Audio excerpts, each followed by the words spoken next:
എല്ലാവർക്കും വൈറ്റ് പേപ്പറിന്റെ മറ്റൊരു ക്ലാസ്സിലേക്ക് സ്വാഗതം. ഇന്ന് നമ്മൾ എടുക്കാൻ പോകുന്നത് കോർപ്പറേഷൻ ആൻഡ് ജോയിന്റ് സ്റ്റോക്ക് കമ്പനീനെ കുറിച്ചാണ്. എന്താണ് ജോയിന്റ് സ്റ്റോക്ക് കമ്പനി, എന്താണ് ഇവ തമ്മിലുള്ള ഡിഫറൻസ് എന്നുള്ള കാര്യങ്ങളൊക്കെയാണ് ഇന്ന് നമ്മൾ പഠിക്കാൻ പോകുന്നത്.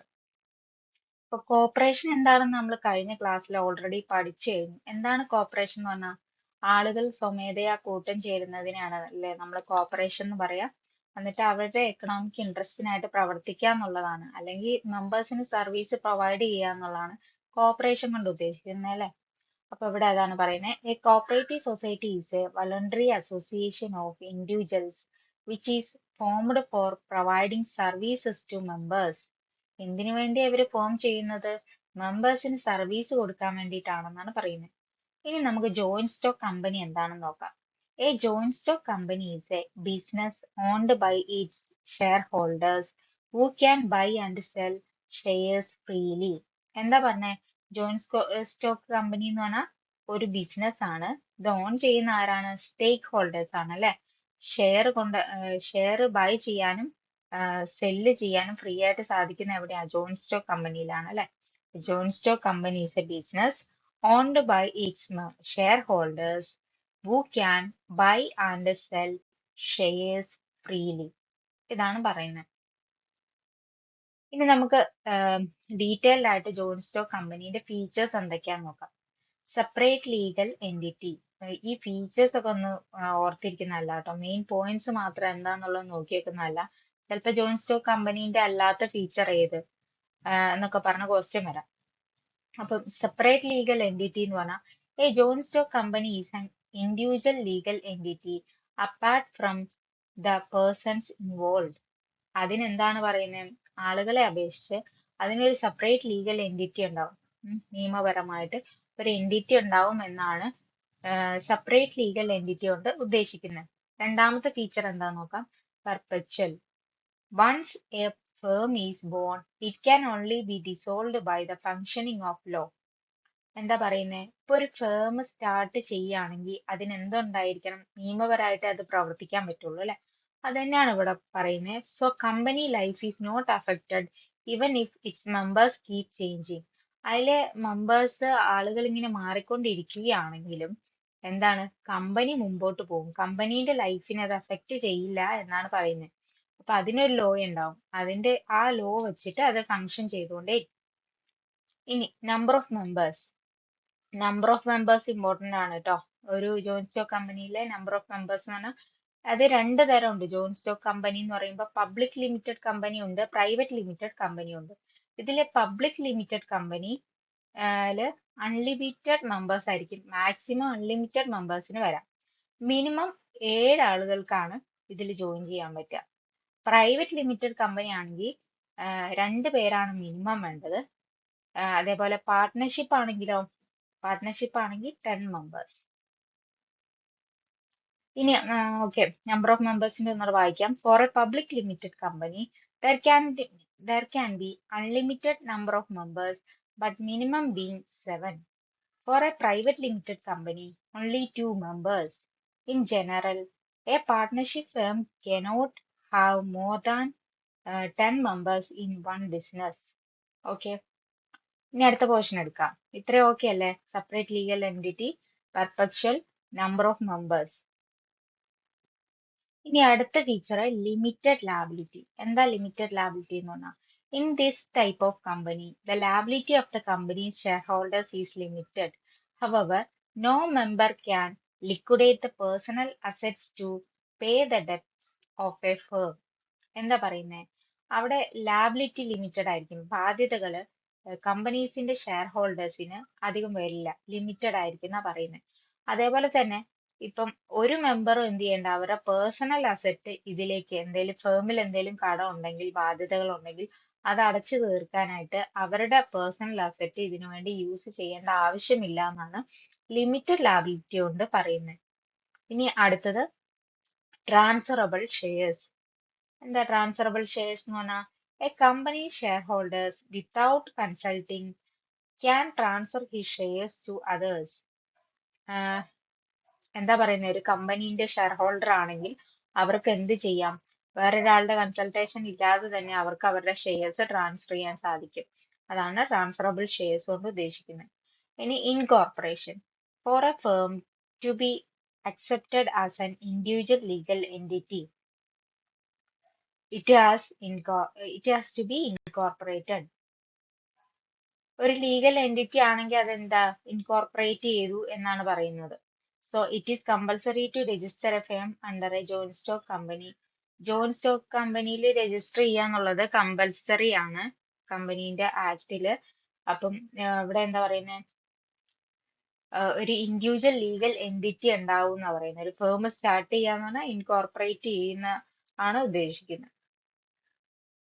അപ്പൊ ഇപ്പൊ നമ്മൾ അതിന്റെ ഫീച്ചേഴ്സ് പഠിച്ചല്ലേ. എന്തൊക്കെയാണ് ജോയിന്റ് സ്റ്റോക്ക് കമ്പനീന്റെ ഫീച്ചേഴ്സ് എന്ന് പറയുന്നത്?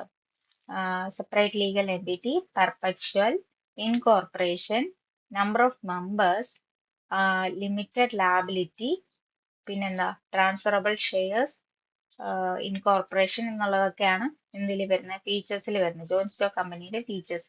ഇനി ഡിഫറൻസ് ആണ് അടുത്ത പറയുന്നത്. കോർപ്പറേഷനും ജോയിന്റ് സ്റ്റോക്ക് കമ്പനിയും തമ്മിലുള്ള difference between corporation and joint stock company. Okay അല്ലേ? ഇനി എന്താണ് കോപ്പറേറ്റീവ് സൊസൈറ്റി എന്ന് പറഞ്ഞിട്ടുണ്ടേ. A cooperative society is a voluntary association of individuals which is formed for providing services to members. മെമ്പേഴ്സിന് സർവീസ് കൊടുക്കുക എന്നുള്ളതാണ് ആരുടെ ലക്ഷ്യം? കോപ്പറേറ്റീവ് സൊസൈറ്റീന്റെ അല്ലെ, സ്വമേധയാ രൂപപ്പെടുന്ന ഒരു ഇൻഡിവിജ്വൽസിന്റെ ഒരു അസോസിയേഷനെയാണ് നമ്മൾ എന്ത് പറയാ, കോപ്പറേറ്റീവ് സൊസൈറ്റി എന്ന് പറയാ അല്ലെ. ഇനി ജോയിന്റ് സ്റ്റോക്ക് കമ്പനി ആണെങ്കിലോ, it is an incorporated association created by law having an independent legal status, owned by shareholders and managed by board of directors. Board of directors ആണ് ഇതിനെ മാനേജ് ചെയ്യുന്നത്, on ചെയ്യുന്നത് share holders ആണ്. ഇത് legally ഉള്ള ഒരു incorporate ചെയ്ത ഒരു അസോസിയേഷൻ ആണ്. എന്താ പറയുന്നത്, ഇൻഡിപെൻഡന്റ് ലീഗൽ സ്റ്റാറ്റസ് ആണ് ഇതിനുണ്ടാവുക എന്നുള്ള കാര്യങ്ങളൊക്കെയാണ് ജോയിന്റ് സ്റ്റോക്ക് കമ്പനിയിൽ വരുന്നത്. ഇനി കോപ്പറേറ്റീവ് സൊസൈറ്റിയിൽ മിനിമം 10 മെമ്പേഴ്സ് ആണ് ഇത് ഫോം ചെയ്യാൻ വേണ്ടി വേണ്ടത്, മാക്സിമം അൺലിമിറ്റഡ്. ഇനി ഒരു പ്രൈവറ്റ് കമ്പനി ആണെങ്കിലോ, ജോയിന്റ് സ്റ്റോക്ക് കമ്പനീന്റെ കേസിൽ പ്രൈവറ്റ് കമ്പനി ഉണ്ട്, പബ്ലിക് കമ്പനി ഉണ്ടെന്ന് പഠിച്ചല്ലേ. അതിൽ പ്രൈവറ്റ് കമ്പനിയിൽ മിനിമം 2 പേരും മാക്സിമം 200 ആൾക്കാരും ആണ് വേണ്ടത്. ഇനി പബ്ലിക് ലിമിറ്റഡ് കമ്പനി ആണെങ്കിൽ മിനിമം 7 ആളുകളും മാക്സിമം അൺലിമിറ്റഡ് ആൾക്കാരും ആണ് വേണ്ടത്. ഇനി അടുത്ത point, less capital as compared to joint stock company. Joint stock കമ്പനിയിൽ വേണ്ട അത്ര ക്യാപിറ്റൽ ആർക്ക് ആവശ്യമില്ല, കോപ്പറേറ്റീവ് സൊസൈറ്റിയിൽ ആവശ്യമില്ല. പക്ഷെ ജോയിന്റ് സ്റ്റോക്ക് കമ്പനി ആണെങ്കിൽ അവരുടെ കേസിൽ ലാർജ് ക്യാപിറ്റൽ ആവശ്യമുണ്ട്. ഇനി managing committee manages cooperative society. Cooperative സൊസൈറ്റീനെ മാനേജ് ചെയ്യുന്ന ആരാണ്? മാനേജിംഗ് കമ്മിറ്റി ആണ്. ഇനി ബോർഡ് ഓഫ് ഡയറക്ടേഴ്സ് ആയിരിക്കും ജോയിന്റ് സ്റ്റോക്ക് കമ്പനീനെ മാനേജ് ചെയ്യുന്നത്. ഇനി follow cooperative societies act. Cooperative society manage ചെയ്യുന്നത് കോപ്പറേറ്റീവ് സൊസൈറ്റീസിന്റെ ആക്ട് ആയിരിക്കും. പക്ഷെ ജോയിന്റ് സ്റ്റോക്ക് കമ്പനി ഫോളോ ചെയ്യുന്നത് എന്താ, കമ്പനീസ് ആക്ട് ആയിരിക്കും. ഇന്ത്യൻ കമ്പനീസ് ആക്ട് 2013 പ്രകാരമായിരിക്കും കമ്പനികൾ ഫോളോ ചെയ്യുന്നത് കേട്ടോ. പക്ഷെ ഈ കോപ്പറേറ്റീവ് സൊസൈറ്റീന്റെ കേസിൽ മഹാരാഷ്ട്രയിൽ മാത്രം അവർ ഫോളോ ചെയ്യുന്ന Maharashtra state cooperative societies act 1960 ആണ് ഫോളോ ചെയ്യുന്നത്. ഇനി കോപ്പറേറ്റീവ് സൊസൈറ്റി എന്ന് പറയുന്നത് ഫോം ചെയ്യാൻ വേണ്ടി കമ്പാരിറ്റീവ്ലി ചീപ്പർ ആൻഡ് ഈസിയർ, ഭയങ്കര ചീപ്പർ ആയിരിക്കും, ഈസി ആയിട്ട് ഫോം ചെയ്യാൻ പറ്റും കോപ്പറേറ്റീവ് സൊസൈറ്റീന്റെ കേസിൽ. പക്ഷെ ജോയിന്റ് സ്റ്റോക്ക് കമ്പനി ആണെങ്കിൽ അത് കോസ്റ്റ്ലി ആണ്, ഡിഫിക്കൽട്ട് ആണ്, ടൈം കൺസ്യൂമിങ് ആണെന്നാണ് പറയുന്നത്. അപ്പൊ ഇത്രയൊക്കെ അല്ലേ. അടുത്ത ഡിഫറൻസ് എന്താന്ന് നോക്കാം. ഇനി the principle of one man one what is followed.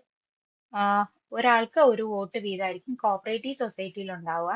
പക്ഷെ ജോയിന്റ് സ്റ്റോക്ക് കമ്പനീന്റെ കേസിൽ 1 ഷെയർ 1 വോട്ട്, ഒരു ഷെയർ ഉണ്ടെങ്കിൽ ഒരു വോട്ട് ചെയ്യാന്നുള്ള കേസാണ് ജോയിന്റ് സ്റ്റോക്ക് കമ്പനിയിൽ ഉണ്ടാവുക.